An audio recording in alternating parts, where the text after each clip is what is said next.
되고 오늘부터 다시 창세기 강의하는데 오늘은 나는 은혜를 입었습니다. 시작. 나는 은혜를 입었습니다. 누구는? 나는 은혜를 입었습니다. 할렐루야. 묵은 과거를 흘러보내고 새로운 소망의 새날을 맞이하는 이 시간, 과거의 옷을 벗어버리고 은혜의 옷을 입혀주시는 하나님의 그 임재를 사모하면서 이 자리에 나오신 여러분을 주님의 이름으로 축복합니다. 한 심리학자가 특이한 실험을 했습니다. 어느 동네의 한 구역을 택해서 집집마다 매일 100달러씩 갖다 놓은 후에 그 결과를 관찰하기로 했어요. 실험 첫 번째 날 사람들은 그가 미친 사람이 아닌가? 저 사람 미쳤지. 왜 갖다가 돈을 갖다 놔? 100달러나? 그러면서 의아하면서도 슬그머니 이거 갖다가 돈을 집어넣습니다.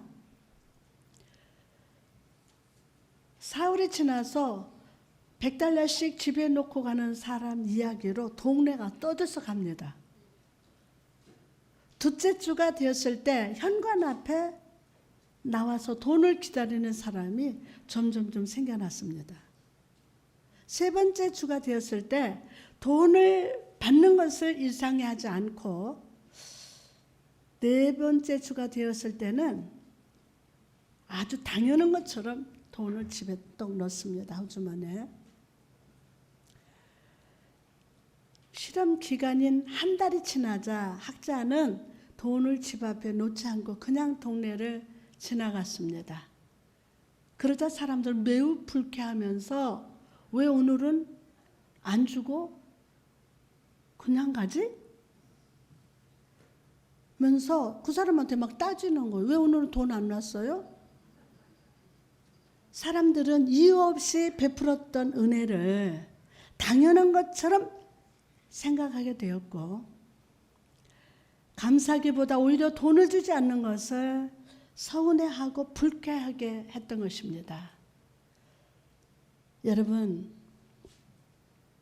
이 말 사람들의 모습 속에서 내 모습이 보이지 않습니까? 여러분, 저는 오늘 이 시간 우리의 삶의 자리에 찾아오사 복을 주시고 은혜를 베푸신 하나님께 감사합시다. 주님이 주시는 축복을 기다리는 자가 아니라 하나님의 임재만으로도 만족하는 자가 되시기를 주님의 이름으로 축원합니다. 오늘부터 다시 창세기를 묵상해 보기를 원합니다. 앞에서 묵상했던 말씀을 간단히 복습해 보면 아담과 하와가 죄를 지은 후에 그 죄의 영향력은 가인으로부터 살인죄를 저지르게 했습니다. 그리고 그 가인의 후손 중에 라멕은 칼의 노래를 불렀어요. 칼. 이것은 가인의 후손들, 그들이 세운 도시의 통치 이념이 칼로 다스린다는 것을 의미합니다. 죄로 타락한 인간의 본질이 바로 폭력이라는 거예요. 폭력. 하나님께서 이런 칼과 폭력으로 가득한 이 세상을 위해서 또 다른 구원의 역사를 행하십니다. 바로 아담과 하와서의 다른 시를 주시는 것이었어요. 창세기 4장 25절에서 26절 말씀 보니까 아담이 다시 자기 아내와 동침하며 그가 아들을 낳아서 그의 이름을 셋이라 하였으니 이는 하나님이 내게 가인을 죽인 아벨 대신에 다른 씨를 주셨다 함이며 셋도 아들을 낳고 그의 이름을 에노스라 하였음에 그때의 사람들이 비로소 여호와의 이름을 불렀더라. 그리고 오늘 본문 5장에 보면 아담의 후손에 대한 기록이 쫙 나옵니다. 이 족보를 보면요, 아담 이후에 가인의 후손이 나오는 것이 아니라 셋의 후손들의 이름이 기록되어 있습니다. 이것이 의미하는 것이 무엇입니까? 하나님의 역사는 칼과 폭력의 문화를 사는 인간이 아니라 하나님의 형상을 가지고 예배하며 하나님의 이름을 부르는 자를 통해서 이어진다는 것을 의미합니다. 자, 이 여호와 이름을 부르는 셋, 하나님께 예배를 드리는 셋의 후손으로 노아가 태어난 것입니다. 특히 오늘 본문 6장 1절에서 8장까지를 보면 심판의 홍수가 있기 전에 이 세상이 어떤 상태인지를 보여줍니다. 먼저 하나님의 아들들이 사람의 딸들과 혼인을 했다고 합니다. 이것은 하나님의 형상을 가지고 예배했던 셋의 후손들이 가인의 후손들과 결혼했다는 것을 의미합니다. 즉 셋의 후손들이 하나님을 경외하며 예배하는 삶을 멈추고 잃어버렸다는 거예요. 세상 문화에 오염되고 또 어떻게 돼서 타락해버렸다는 거예요. 본문 2절에 보니까 하나님의 아들들이 사람의 딸들을 아름다움을 보고 자기들이 좋아하는 모든 여자를 아내로 삼는지라. 자, 이 본문을 봅시다. 하나님의 아들들이 보고 좋아하고 삼았다라는 단어를 쓰고 있습니다. 이 단어 앞에서 본 적이 없습니까? 그렇습니다. 하와가 선악과를 보고 보암직도 하고 먹음직도 하고 탐스러워 보였다라는 것과 비슷합니다. 즉 아담으로부터 시작된 죄의 영향력이 그들의 후손까지 계속되고 있었다는 거예요. 그리고 하나님께서 탄식하시면서 말씀하십니다. 본문 3절 말씀 보니까 여호와께서 이르시되 나의 영이 영원히 사람과 함께하지 아니하리니 이는 그들의 육신이 됨이라. 그러나 그들의 날은 120년이 되리라 하니라. 하나님께서 여호와를 경외함을 잃어버린 사람들을 보시면서 나의 영이 영원히 함께하지 않을 것이라고 하십니다. 자, 그리고 120년 뒤에 대홍수로 그들을 심판을 받았어요. 창세기 1장 1절에 보니까 하나님께서 창조하실 때 하나님의 영이 수면 위에 운행하신다고 말씀하셨어요. 하나님의 영이 어디에? 수면 위에 운행하신다고 말씀하셨어요. 즉 모든 물의 질서를 성령께서 통제하신다는 뜻입니다. 그러나 사람이 타락하고 성령이 그들을 떠나시자 물의 질서와 통제력을 잃고 모든 사람을 죽이는 심판의 도구가 되었다는 것입니다. 하나님께서 처음 세상을 창조하실 때 하나님은 그 지어진 것을 보시고 보시기에 좋았다라고 하면서 아주 기뻐하셨어요. 그 지어진 창조물에게 복을 주셨어요. 지어진 어디에게? 창조물에게 복을 주셨어요. 오늘 복 받을지어다. 하나님이 여러분 창조하셨잖아요. 하나님의 형상 따라서. 이 강된 소바 여러분 얼마나 멋있는지 몰라. 아닌가 봐. 그 지어진 창조물에게 복을 주셨어요. 그러나 세상에 타락했을 때 하나님은 정반대로 반응하십니다. 5절에서 7절 말씀 보니까 여호와께서 사람의 죄악이 세상에 가득함과 그의 마음으로 생각하는 모든 계획이 항상 악할 뿐임을 보시고 땅 위에 사람을 지으셨으면 어떻게 했어요? 한탄하사 마음에 근심하시고 이르시되 내가 창조한 사람을 내가 지면에서 쓸어버리라. 이게요. 내가 창조한 사람을 내가 지면에서 쓸어버리리라. 하나님의 악할 뿐임을 보셨어요. 한탄하셨어요. 복이 아니라 쓸어버리시겠다고 하십니다. 그런데 단식하시던 하나님이 눈을 탁 돌려서 한 사람을 바라보십니다. 한 사람은. 본문 8절에 보니까 그러나 노아는 여호와께 은혜를 입었더라. 다 같이 시작. 그러나 노아는 하나님께 은혜를 입었더라. 아멘, 아멘, 아멘. 그 한 사람이 될지어다. 변질되고 타락한 인생들을 보시면서 탄식하시고 슬퍼하신 하나님 눈에 한 사람이 딱 보였어요. 한 사람이. 바로 노아입니다. 하나님께서는 그 노아에게 은혜를 베푸시고 구원의 역사를 행하시기로 작정하셨어요.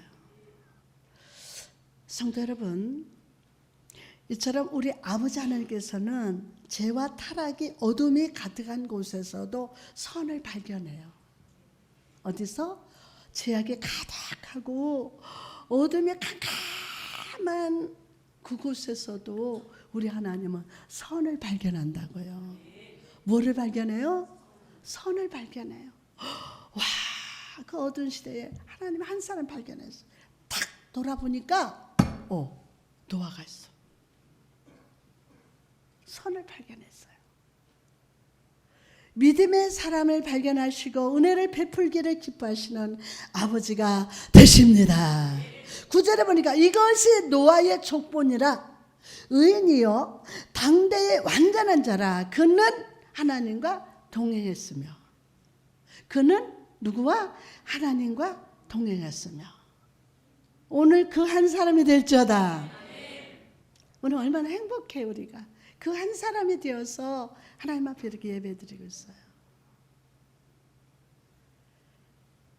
노아를 향해서 성경은 그가 의인이요 완전한 자요 하나님과 동행했다 라 말씀하십니다. 여러분, 하나님의 아들들이 죄로 인해서 타락하고 변질되는 이 세상 속에서 노아가 의인이요 완전한 삶을 살 수 있었던 이유가 무엇입니까?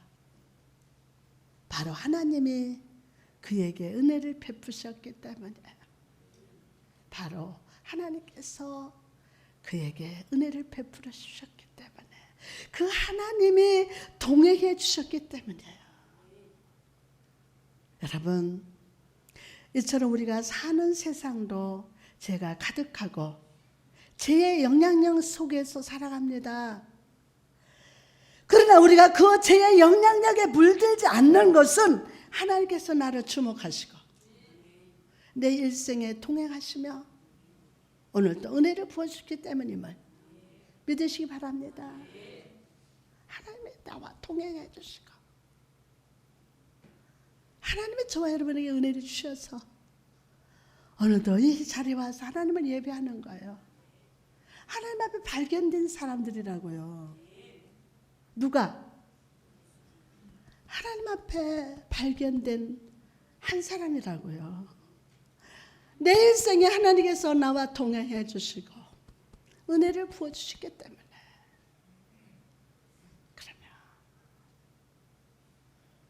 그럼 여러분, 오늘 노아에게 주셨던 은혜, 그 은혜가 무엇입니까? 바울이 은혜라는 단어를 말할 때 그것은 우리 인간을 향한 하나님의 약속, 절대적인 헌신을 의미합니다. 하나님의 은혜가 입혀질 때 하나님은 우리 삶에 입장하십니다. 아멘. 우리의 전 존재 머리부터 발끝까지 당신의 소유로 찾아오십니다. 그래서 바울은 이 역사를 이렇게 표현합니다. 갈라디아서 2장 20절 말씀이니까 내가 그리스도와 함께 십자가에 못 박혔나니 그런즉 이제는 내가 산 것이 아니요 오직 내 안에 그리스도께서 사신 것이라. 하나님의 은혜가 전적으로 나를 사로잡으셔서 임마누엘 예수 그리스도처럼 살아가게 하시는 것, 그것이 바로 은혜 입은 자의 모습인 줄 믿습니다. 하나님께서 은혜로 노아를 바라보실 때 하나님은 노아를 통해서 새롭게 세워질 인간의 역사를 바라보셨어요. 이처럼 하나님께서 노는 여러분의 현재 모습이 아니라 은혜에 사로잡혀서 복된 삶을 살고 하나님의 기쁨에 드는 삶을 사는 미래를 바라보십니다. 그러므로 오늘 우리는 은혜가 필요합니다. 다 같이 그러므로 오늘 나는 은혜가 필요합니다. 정말요? 그러므로 오늘 우리는 은혜가 필요합니다. 실패와 삶의 상처로 가득한 과거를 잊기 위해서 은혜가 필요합니다. 오늘 은혜의 옷을 입을지어다.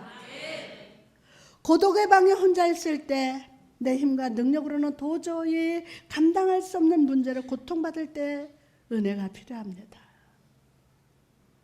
은혜가 여러분을 만지고 변화시키게 하십시오. 세상은 현재만 바라보고 성공하는 방법을 외칩니다.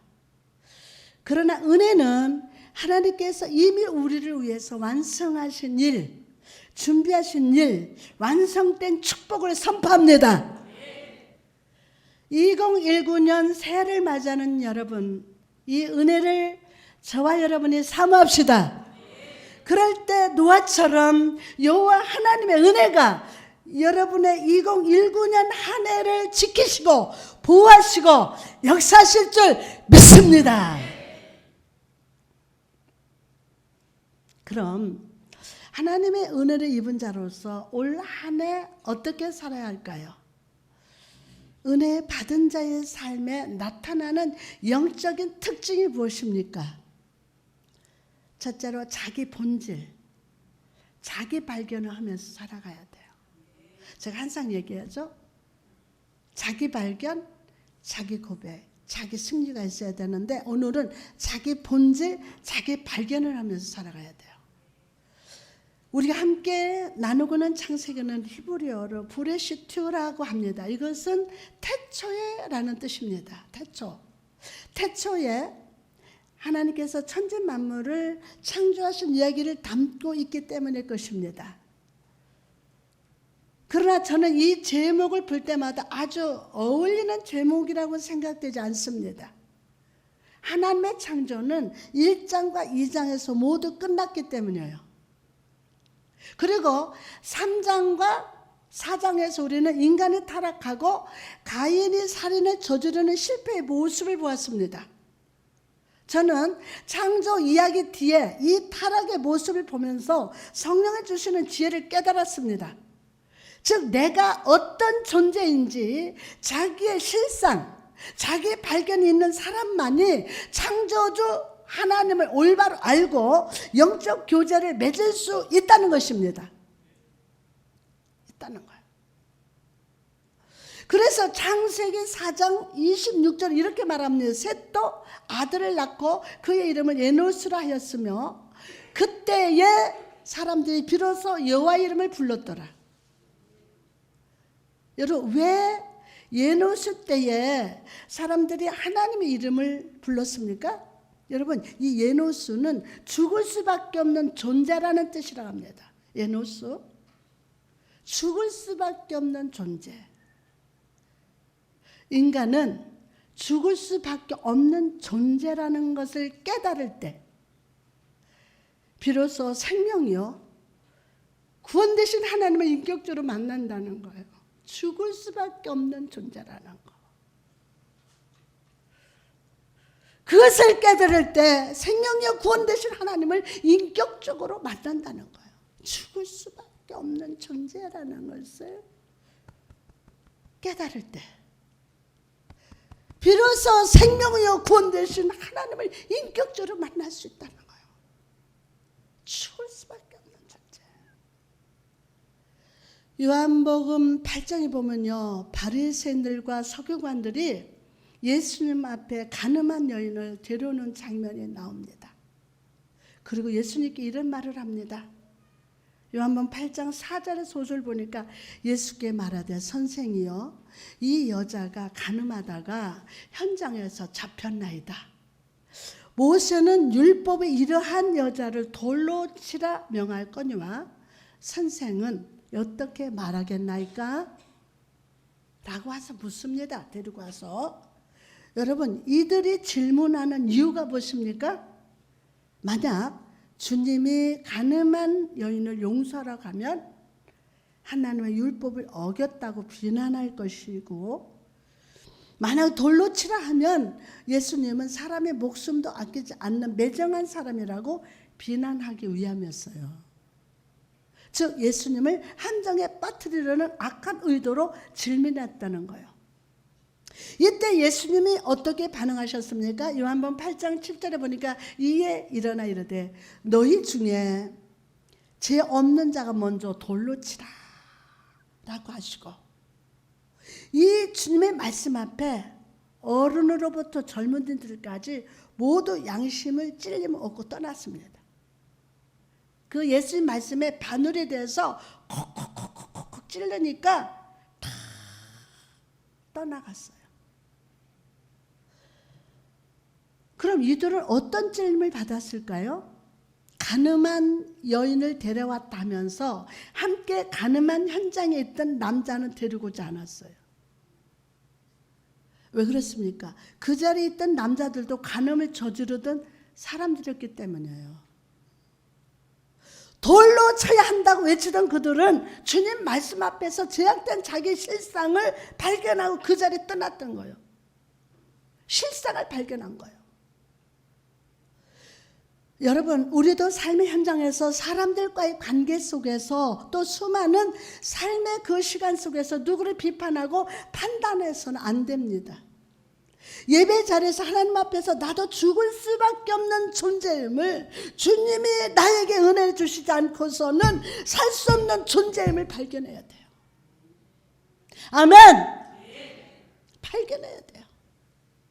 두 번째로 인생의 주어가 바뀌는 역사가 나타납니다. 인생의 주어가 바뀌어요. 자, 로마서 12장에 보니까 은혜로 구원받은 자가 어떻게 살아야 하는지에 대해서 이렇게 말씀합니다. 로마서 12장 3절 말씀, 내게 주신 은혜로 말미암아 너희 각 사람에게 말하노니 마땅히 생각하고 그 이상의 생각을 품지 말고 오직 하나님께서 각 사람에게 나눠주신 믿음의 분량대로 지혜롭게 생각하라. 그래서 하나님 제가 그러잖아요. 창조 성령의 지혜를 받아야 된다고. 여기서 마땅히 생각한 이상의 생각을 품지 말라는 말은 주제 넘는 생각하지 말라래요. 지혜롭게 생각하라는 말은 건전하게 생각하라, 감정적으로 생각하지 말라는 뜻이라고 합니다. 건전하게 생각하고 감정적으로 생각하지 말라는 뜻이라고 합니다. 그럼 주제 넘게 생각하지 말라는 말은 무슨 뜻입니까? 이것은 내 인생의 주도권이 나에게 있다고 생각하는 겁니다. 그러나 하나님의 은혜를 받은 사람은 어떻습니까? 모든 말의 주어가 나에서 하나님으로 바뀌어요. 나에서 하나님으로 바뀝니다. 매 순간 하나님 뜻이 어떤지를 구하고 하나님의 공급하심을 인정합니다. 힘과 능력의 뿌리가 하나님께 있습니다. 여러분, 여러분의 인생의 주어는 어디에 있습니까? 오늘 내가 할 수 있다가 변하여 하나님 은혜 가운데 인도하신다 라고 고백하시기 바랍니다. 나가서 은혜 입은 사람은요, 생명을 수용하는 사람이에요. 뭐를? 생명을 수용하는 사람이에요. 인간의 몸은요, 시간이 가면 갈수록 늙고 딱딱해집니다. 그러나 이제 태어난 지 얼마 안 된 아기들 보면요, 살도 부드럽고 어머니를 통해서 좋은 것을 받아들이고 막 성장합니다. 이처럼 하나님의 은혜 충만한 성도는 생명으로 충만합니다. 자, 나는 생명으로 충만하다. 생명으로 막 충만해요. 마음과 생각 속에 하나님 말씀과 뜻을 기꺼이 받아들이고 성장하고 열매를 맺으면서 살아가게 됨을 믿으시기 바랍니다. 마지막으로 은혜를 입은 자는요, 기도의 집을 세웁니다. 노아는 은혜 입은 자로서 항상 하나님과 교제했습니다. 하나님과 기도로 대화하면서 영적 만족을 누렸습니다. 이처럼 성도된 자여 은혜 입은 사람의 삶에는 기도의 해막이 언제나 준비되어 있습니다. 빌립보서 4장 6절 말씀 보니까 아무것도 염려하지 말고 다만 모든 일에 기도와 간구로 너희 구할 것을 어떻게 함으로? 감사함으로 하나님께 아뢰라. 아멘. 은혜 받은 사람은요, 염려하지 않습니다. 오히려 모든 염려를 기도 제목으로 바꾸고 하나님을 바라봅니다. 설교의 황태자라고 불렀던 스벨존 목사님은 누군가 교회를 찾아오면 제일 먼저 교회 아래층으로 데려간다고 합니다. 지하로 데려간다고 합니다. 그 아래층에는 교회를 위해서, 목사를 위해서 기도하는 중보 기도자들이 항상 무릎 꿇고 있대요. 롯데식으로 계속. 스펄전 목사님은 이것을 보여주면서 제 목회의 비밀은 여기서 기도하는 성도들입니다. 여기서 기도하는 성도들입니다. 이들이 나의 힘입니다. 그들이 우리 교회의 발전소입니다. 이 기도 때문에 우리 교회가 살아있습니다. 여러분, 올해 우리 교회 표가 뭡니까? 시작. 기도의 집을 세우자요. 올해 우리 은혜 받은 자로서 기도에 힘씁시다. 여선교회, 남선교회 각 구역이 모든 일을 하기 전에, 회의하기 전에 먼저 기도합시다. 예배드리기 30분 전에 와서 기도하고 여러분 삶 속에 기도의 불이 꺼지지 않게 하시기 바랍니다. 아멘. 인생의 고개를 넘어가다 보면 불가능의 상황, 고난과 시험을 만날 수도 있습니다. 내가 계획하던 모든 일과 가능성이 끝난 것처럼 보일 때도 찾아올 것입니다. 그러나 성도 여러분, 모든 가능성이 끝난 것 같아도 아직 기도할 수 있다면 끝난 것이 아닙니다. 아직 기도할 수 있다면 끝난 것이 아닙니다. 기도하면 길이 열립니다. 기도하면 지혜가 임합니다. 인생 속에 기도집이 세워지면 하나님의 역사가 우리 삶에 성취됨을 믿으시기 바랍니다. 할렐루야. 성령님 오늘 그렇게 기름 부으시고 축복하여 주옵소서.